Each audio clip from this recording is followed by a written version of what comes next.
as well as these international conventions that have been established in this context, the UNTOC, that actually includes the Protocol on Firearms, and the UNCAC, the UN Convention Against Corruption. Together with Kennis and Cross, we joined forces to organize this event on assessing impacts of global arms control agreements on armed violence reduction, with the objective to present the status of the advancement of a tool to assess the potential armed violence reduction impacts of armed control instruments. The panelists will discuss how these resulting indicators could help states in meeting their commitments in review the implementation of the Firearms Protocol and other global and regional arms control instruments. First of all, I would like to give the floor to Thomas Aureliani of CROSS, who will make some opening remarks on behalf of the Observatory on Organized Crime.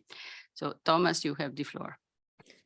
Thank you so much to the chair and Mr. Albazzi for giving me the floor, and good morning to everyone. My name is Thomas Aureliani, so I'm researcher of CROSS, the Observatory on Organized Crime of the University of Milan, and I'm currently doing research on environmental crime and social mobilization. And in the past, for my PhD, I studied the social mobilization of victims, relatives of enforced disappearances in Mexico. So I'm not an expert on firearms, but I'm very interested in this kind of issue. And I'm here on behalf of the Professor Cristian Ponti and on behalf of CROSS. CROSS is the observatory research center that has been producing educational and research activities in several areas, mainly organized crime, mafia, legality, and form of civil resistance to organized crime in Italy and abroad, and also of narco trafficking and firearms. Carry out its relating dissemination activities.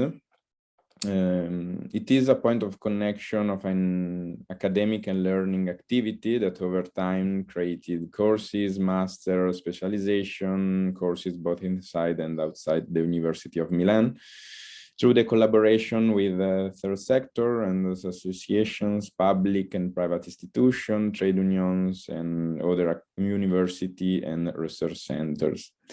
So thank you also to the Alliance and colleague from Kennis for co-organize this side event with CROSS. I will not make a substantive speech as this task has been assigned to the Professor Cristian Ponti, who is unable to attend today, but he will, however, make available his remarks in the follow-up of this meeting. On this occasion, I would like to bring to all of you the CROSS institutional greetings and the wish for a fruitful meeting. CROSS is truly committed to all its line of action, including scientific publication in Journal of Studies of Research on Organized Crime of the University of Milan, to foster and enhance also a dialogue between academia, civil society, and willing state on armed violence reduction. This in the firm belief that a more effective implementation of legal frameworks and policy guidelines containing global firearms control regimes, such as the Firearms Protocol, the Arms Trade Treaty, and the United Nations Programme of Action on Small Arms and Light Weapons, could positively contribute to substantive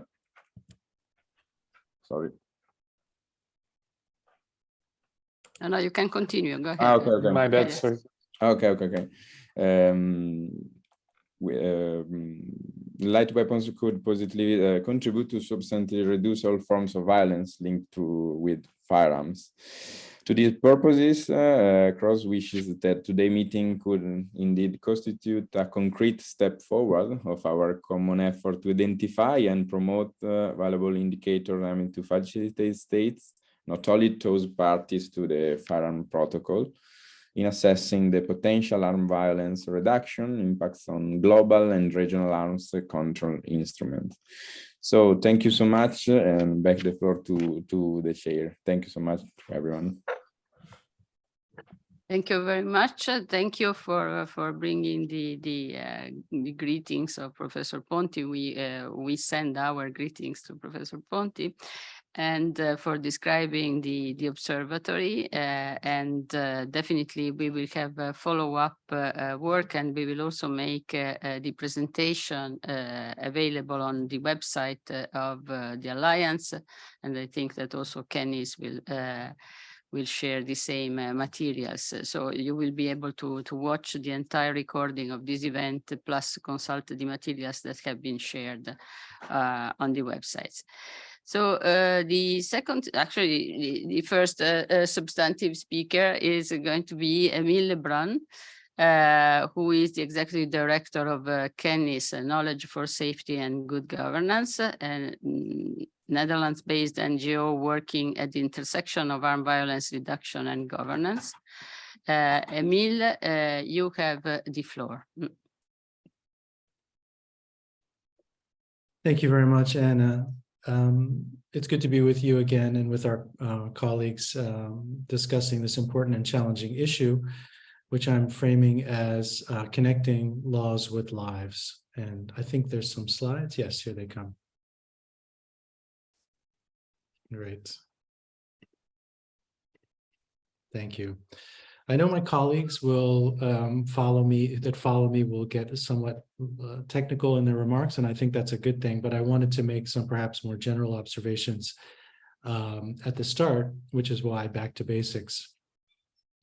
Why we do things and our motivations and impulses to act are sometimes not always clear to us as individuals, but when states get together and decide to take collective action to address a problem, they tend to have to make it very clear the reasons why they're doing so. And in the case of the UNTOC and its protocol on firearms, the ultimate objective is to make the world safer for people by reducing negative impacts of illicit practices, which, as the protocol's preamble says, endanger the well-being of people, their social and economic developments, and their right to live in peace. And these objectives, which in the case of the protocol, we can express as a reduction of crime and armed violence, or as an increase in safety and security, have been really mostly implicit, I would say, for states that have ratified the protocol. That's to say that ratifying states have focused on implementing the obligations called for by the protocol in particular. And perhaps we should mention briefly what these obligations are. That's the criminalization of illicit manufacture and trafficking of firearms, their parts and components and ammunition, applying unique marking at the time of firearm manufacture and simple marking at import, record keeping of all these aspects, the confiscation of illicitly manufactured or trafficked firearms, information sharing and cooperation in the tracing of firearms with other states' parties, and the establishment of a comprehensive export, import, and transit authorization or licensing system for firearms. So, but even if states have not been asking the question, we can ask it, what might the effects of these steps be on the lives of people? Can we quantify or specify the impacts of these steps on levels of armed violence, on their well-being, on their right to live in peace? This is, if you like, the dream with which this initiative began, to see if it's possible to link actions or group of actions taken as a result of arms control instruments, starting with the Firearms Protocol, to impacts on people's lives. Now, why would we want to do this? It's not to express doubt or skepticism about the protocol, of course, but rather expressly to provide states with important insights into what works and why, and to provide them with concrete evidence for the importance, for example, of comprehensive implementation. And it's only responsible that we should try collectively to do this.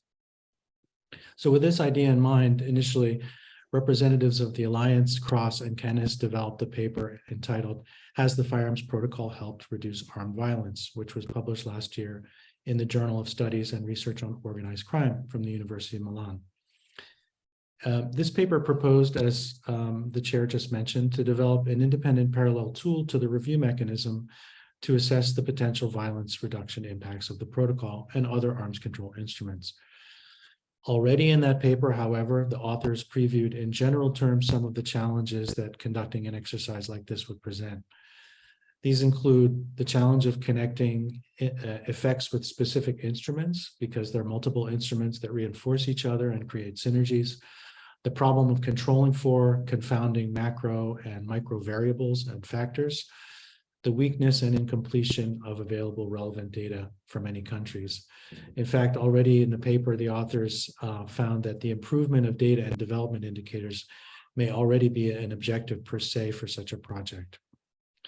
So in this way, we've already understood in general terms, I'd say, the reality of doing this exercise, which is one of complexity and limitations. And my colleagues who will speak after me will go into further detail about those limitations and unpack them. But I think what we'll find is, even within these constraints, that it's possible to advance and sketch a solid research approach that can make a substantive contribution to understanding how arms control instruments work and what their impacts are. We may need to narrow our vision. We may need to get more specific, to focus more on certain contexts where data is more available and where circumstances are most favorable.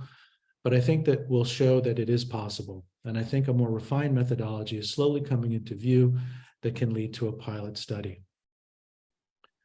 While this has been a theoretical exercise so far, to make it a real subject of study, to develop a pilot and to do the work, the support and cooperation of states will be essential. This is an exercise that can probably only be done in partnership with states that see its value, that see it as a possibly significant contribution to their approach to armed violence and crime prevention and to arms control. So in the months ahead, we hope to be able to identify and bring on board a number of states to join us in this exercise. So let this be a call to those states listening and watching. I'd like to close my remarks by taking note of this year's report from the UNTOC Working Group on Firearms, which issued its annual report after the meeting this year, which contained 18 recommendations.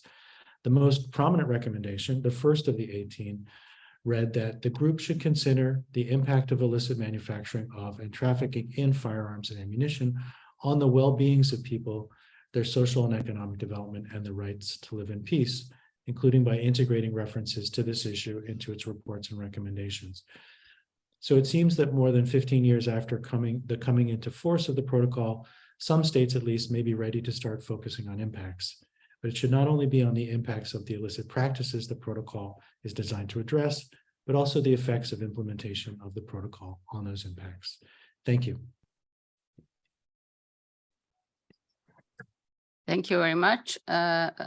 I see that we have, thank you for the people who joined in the room now.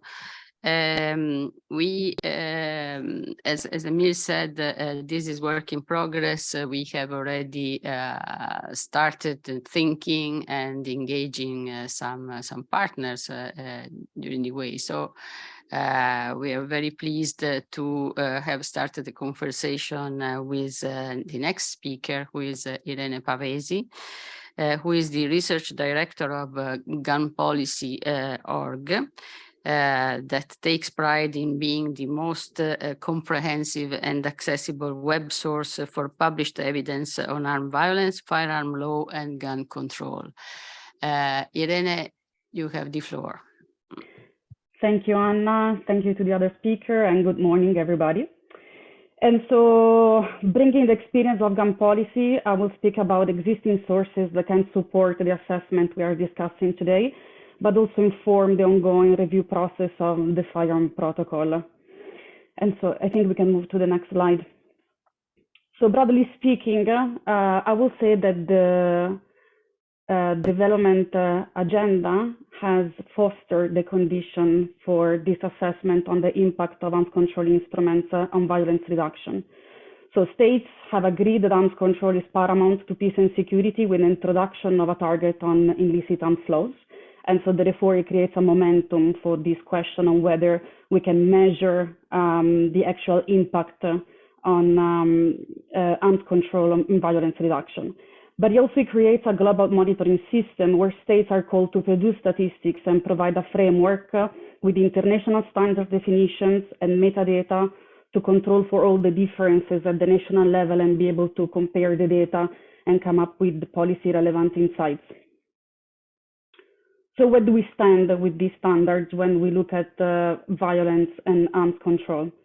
So when we look at the indicators enclosed in Goal 16, the peace and security indicator, we actually see that the indicators on all forms of violence and illicit arms flows have been classified by the interagency and expert group on the SDGs as Tier 2.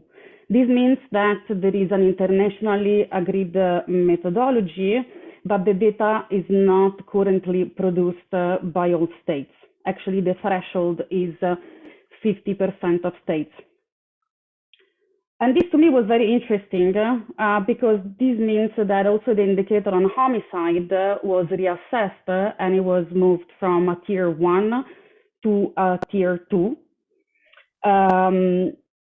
And this to me is impressive because it speaks to the challenge of criminal justice system and public health systems to produce this data globally. And it's impressive because intentional homicide is a fairly solid indicators compared to the other ones that we can discuss today. For example, illicit arms flows, which is an indicator that is supposed to measure something that is hidden in it by nature. And so the indicator for illicit arms flows, SDG 16.4.2, is an indicator that combines different aspects of arms control because it refers to recording and tracing of seized weapons, their marking, and all the associated reporting. Which means that to achieve progress on these indicators, states are required to have competent authorities and measures in place to be able to detect illicit weapons.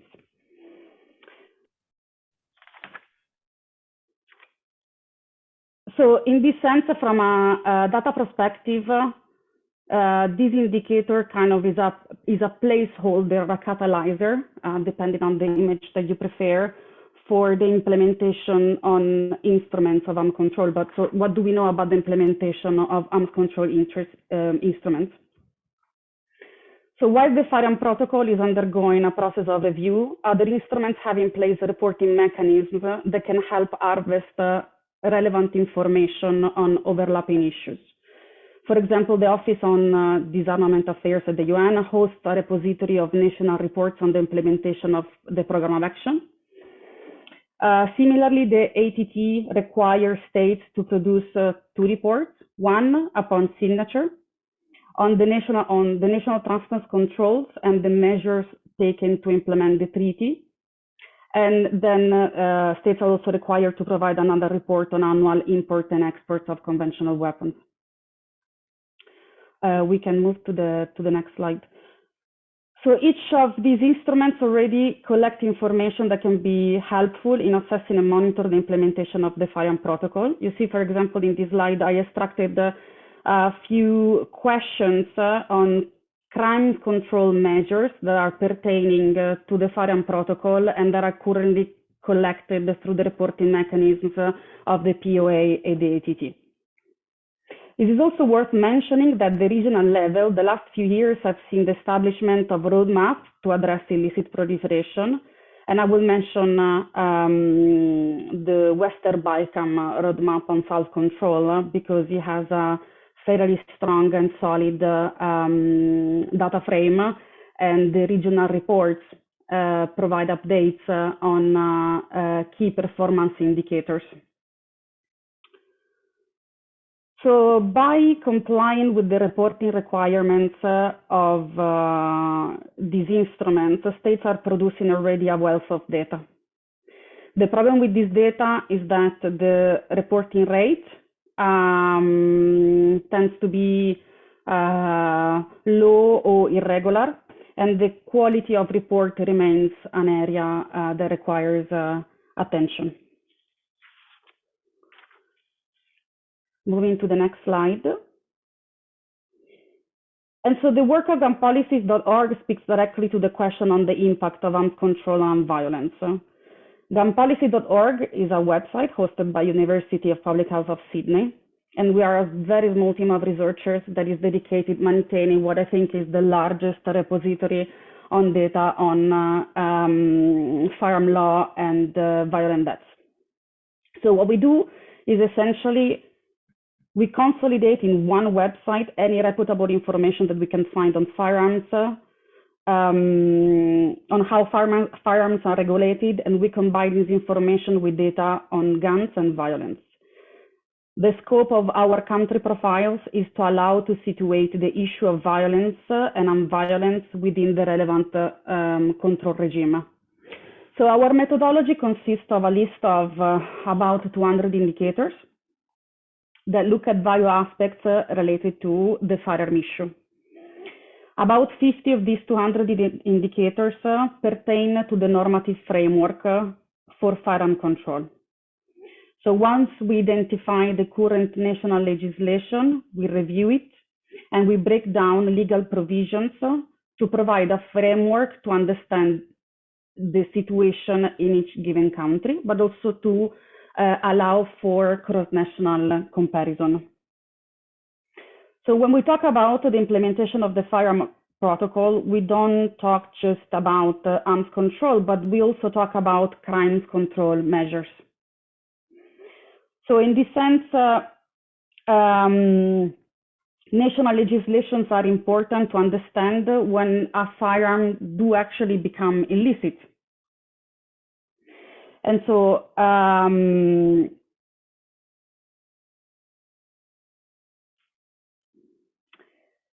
of relevance to discussion today, we look also at issues like the licensing processes and registration processes that can tell us who firearm holders are, for example, with regard to their minimum age and whether they need a genuine reason to hold firearms.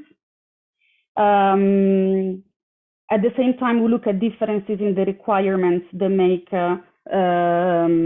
someone eligible for having a license and how often the assessment on this eligibility is made.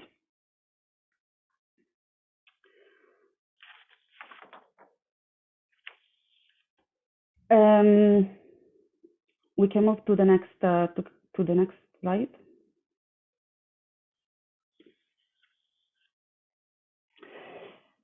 And so creating a tool to harmonize national legislations according to these key issues on arms control is essential to be able to perform comparative analysis. It is important to be able to monitor policies to understand our statistics and to qualify them. And so, for example, to be able to spot to understand when changes in time series reflect changes in policies.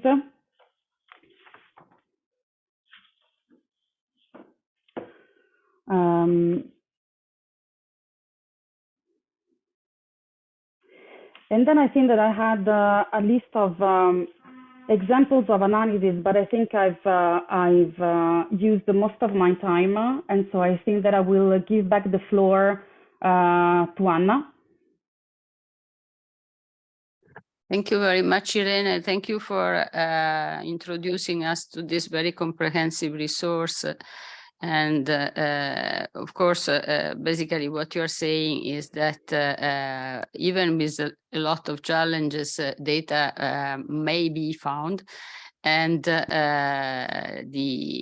difficulty is also to try to make sense of these numbers that may be accessible to some extent, may be collected, but they really need to be interpreted to try to figure out what they can mean in terms of implementation of the arms control instruments. That is exactly the work that we are doing here. So thank you again, Irene, and thank you for your presentation. Now for the last presentation, I give the floor to Gergely Hidek, who is a co-founder of CANIS, Knowledge for Safety and Good Governance, and an expert in research methodologies for complex social phenomena, including armed violence. Gergely. Thank you, Anna.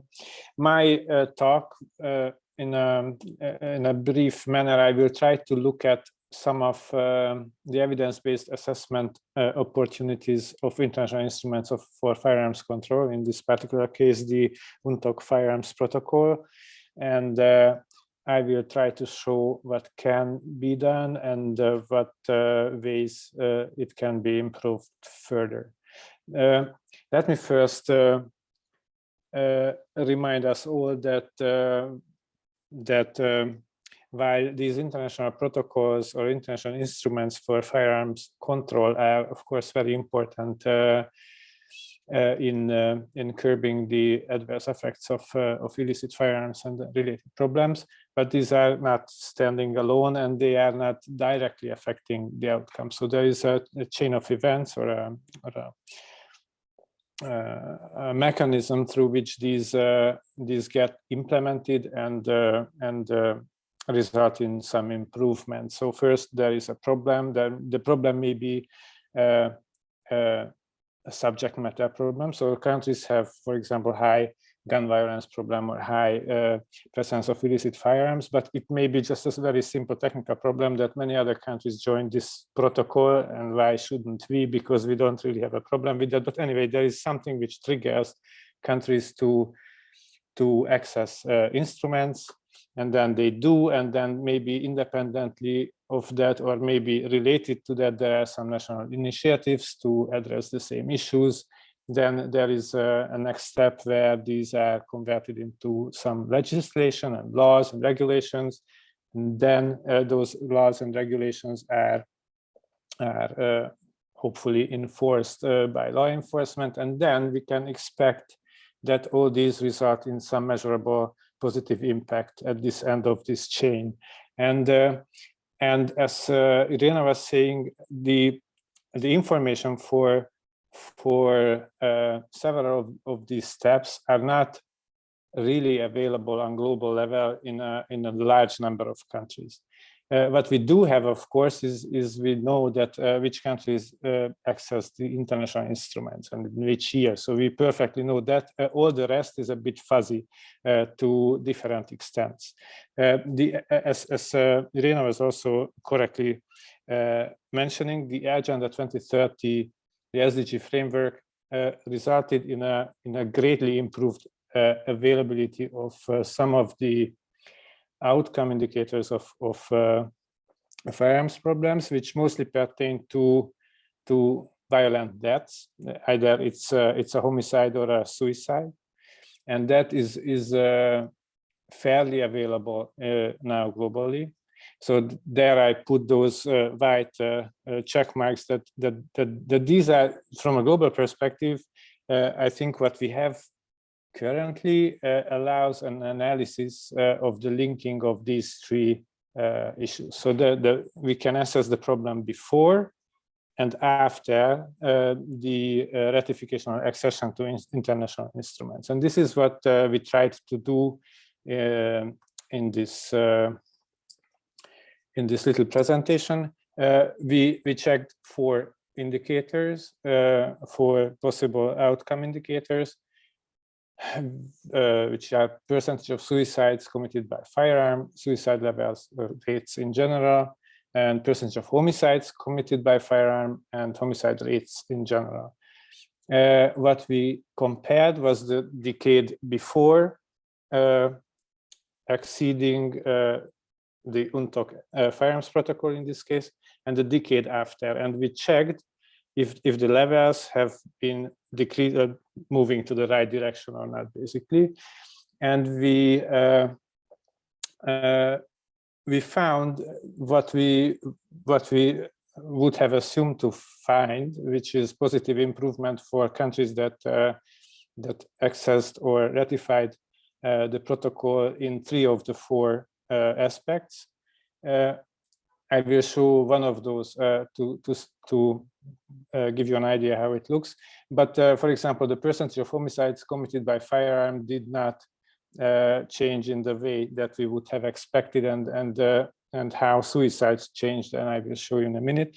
And that's not necessarily because it did not change, but it may be that we have not enough data. So only 29 countries we could have we have at least one data point in the decade before and the decade after the ratification or accession to the protocol, and that is very incomplete and introduces a lot of bias in the analysis. So let me show you the proportion of suicides committed by firearm. It's okay. I will not go into the very details of this chart, but what it shows is that countries are really different in the sense that countries that ratified the treaty or just parties or accessed it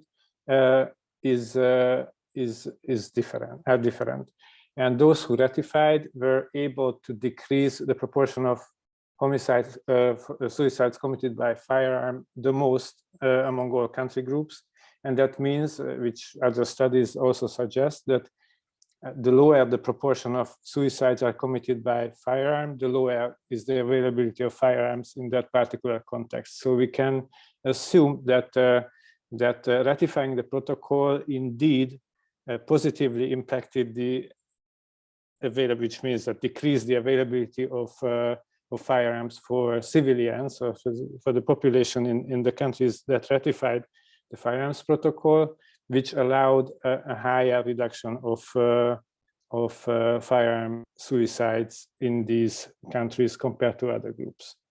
And that's the same pattern was visible for suicide rates and homicide rates as well, where theory links firearms with a higher lethality. So if someone commits suicide with a firearm, then there is a much greater likelihood that the suicide would be successful, and the same for homicide. So a lower level of successful homicides and suicides may also indicate a lower availability of firearms. So there are things that that one can do on a global level, but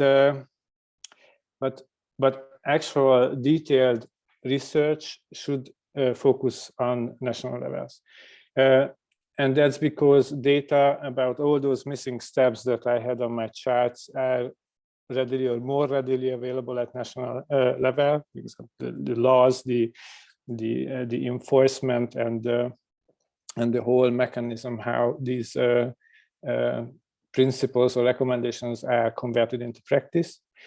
Also, there is a better timeline and comparative anchoring, which means that, all right, a country joins an instrument in a particular year, but related legislation may be introduced 2 years later, or even earlier, depending on the country. Maybe a pioneering country that promotes their own best practices elsewhere in the world. And finally, the data gaps that we have on an international level may be bridged on national level, because they may have the data that they did not, for some reason, share with with those international data sets that we can access to. And that's more or less what's concluding my contribution. I give back the floor to Anna. Thanks so much. Thank you very much, Gergely. We have really heard quite a lot of interesting things. So first of all, we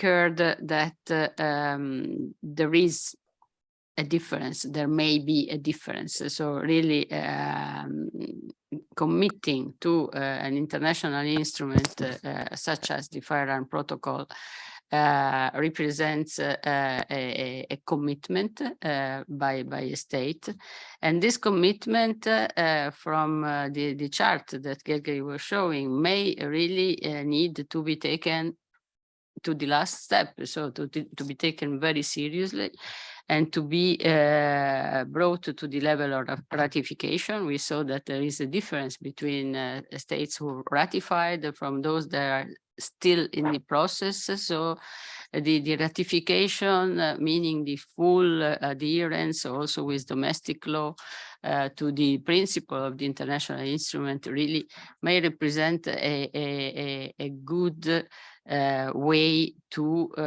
achieve not only the clear stated objectives of the instrument per se, but also broader objectives such as the reduction of impacts in terms of armed violence.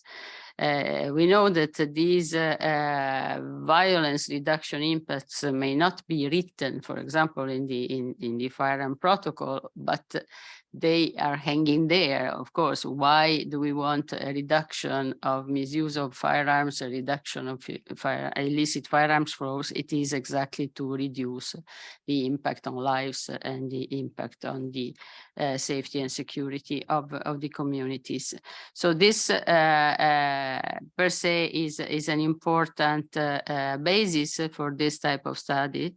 We also heard from Gergely, now ACT locally, that the provision of a methodology or a tool, what this exercise is trying to produce, may be very helpful to states who want to monitor by themselves what is happening, how they are performing in terms of reduction of armed violence versus the implementation and enforcement of relevant legislation.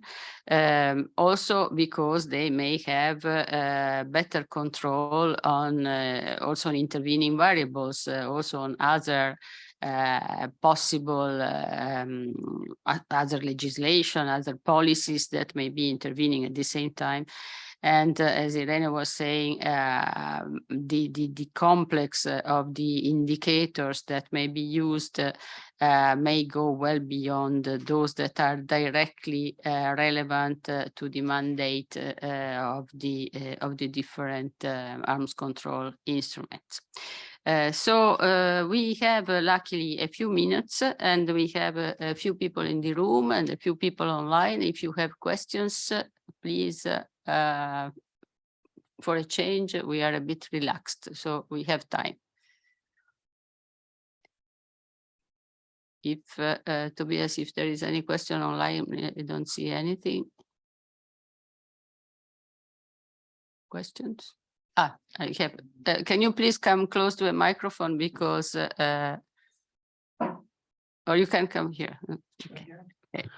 Hello, everyone. My name is Stanislav Sheptykovsky. I'm from Ukraine, and my institution is is a part of control of illegal arm trafficking and illegal arm use in my country.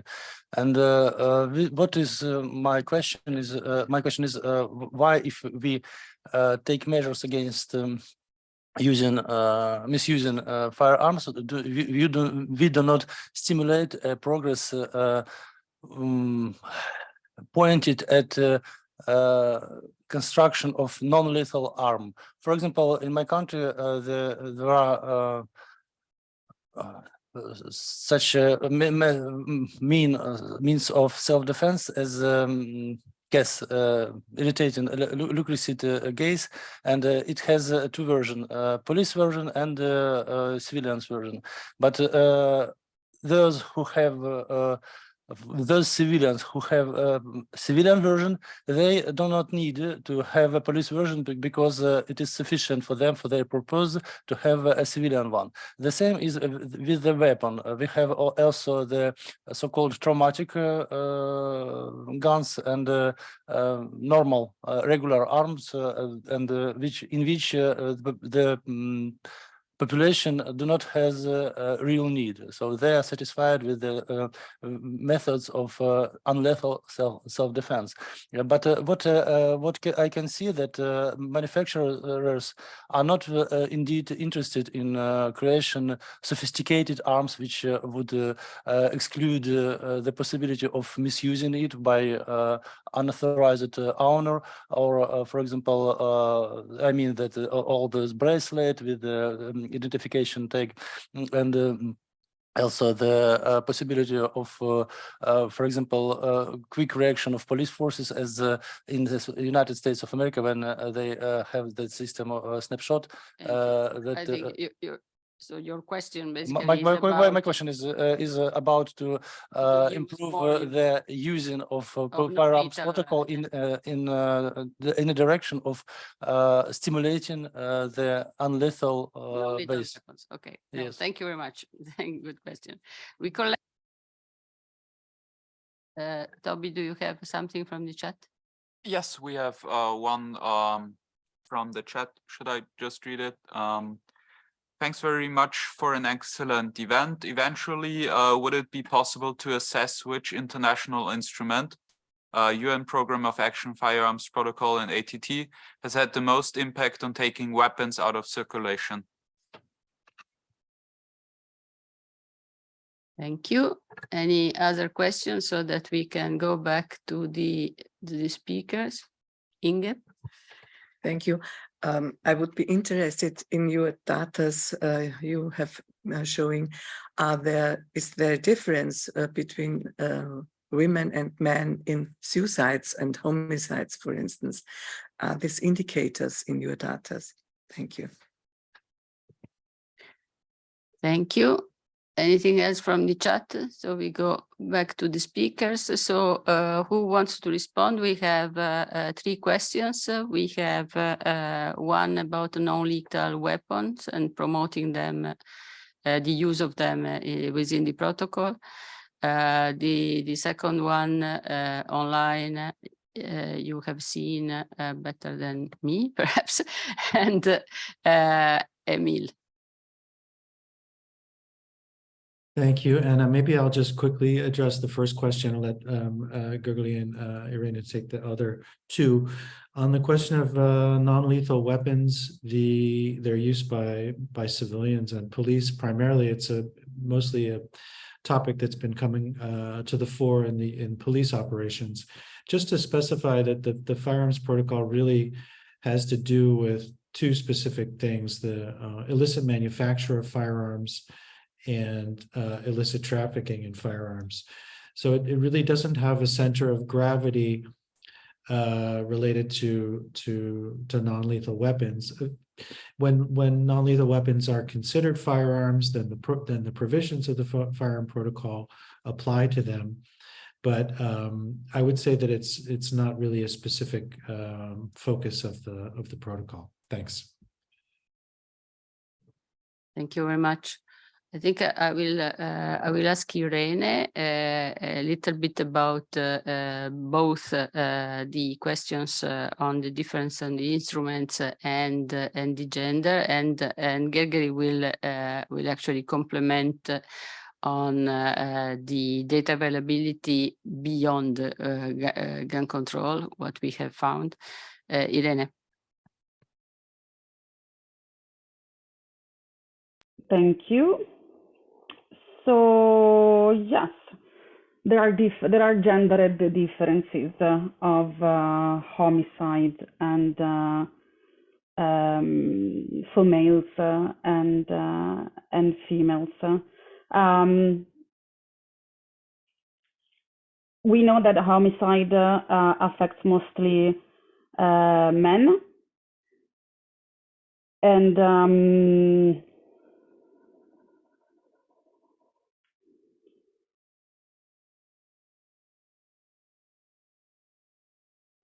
sorry, I just pressed for a second. Can I leave the floor to Gergely? Yes. Sorry. Yes, Gergely, sure. can you continue? Yes. Yeah, I'm sorry. I was on mute. Yeah, so homicides and both homicides and suicides are more male than female. Homicides even much more. Suicides are a bit dependent on region. There are world regions where there is the gender difference is very low, but in some other regions it's mostly males, and it's highly correlated with what proportion of homicides are committed with firearms, because firearms are typically male property, so it's usually owners of firearms or those who possess firearms are men, and those where firearms are used for auto violence. The gender differences are more pronounced as well. The other question on Ukraine and traumatic weapons, the other problem with traumatic weapons is that they are convertible. So they are sold as traumatic weapons, but but they can be fairly easily, especially the Turkish, some makes are just little modification, and they can become a live fire firearm, and the difference is really minimal, and therefore they need to be controlled. But the traumatic firearms or the traumatic weapons is a regulatory issue throughout Europe, because even within the EU, the rules are not the same in each country, and this has been exploited by those who want to access such weapons. And as a final word, we did a survey in 2018 in Ukraine, and we asked if people agreed on legalizing weapons with civilians, and they typically agreed legalizing these traumatic weapons, which are not actually, or weren't at that time legally available for Ukrainian citizens, as I understood. So it's not that clear that those non-lethal weapons remain non-lethal in the hands of criminals. I think that's the biggest problem. And the third question, I have no clue which international instruments took most firearms out of circulation, but the thing is that out of the totality of firearms which there is out in the world, a very small segment is illicit. So most firearms are within armed forces and with legal owners in the US. So I think taking them out of the circulation is, of course, one of the goals, but preventing the increase of illicit firearms is a more pronounced goal, considering the provisions of these treaties and instruments. But so we are a bit past of our time now. Thank you. So thank you very much. I think that that anyway these questions stress the importance of obtaining better data with good disaggregation, so that it is possible to distinguish male, female, that it's possible to distinguish the type of firearm, whether it's converted, whether it came from legal or illegal sources. And it is the beginning of a discussion. So whoever is interested, please join the discussion. So feel free to contact us. Thank you to the speakers, and thank you to everyone who joined in person and online, and have a good day. Bye-bye.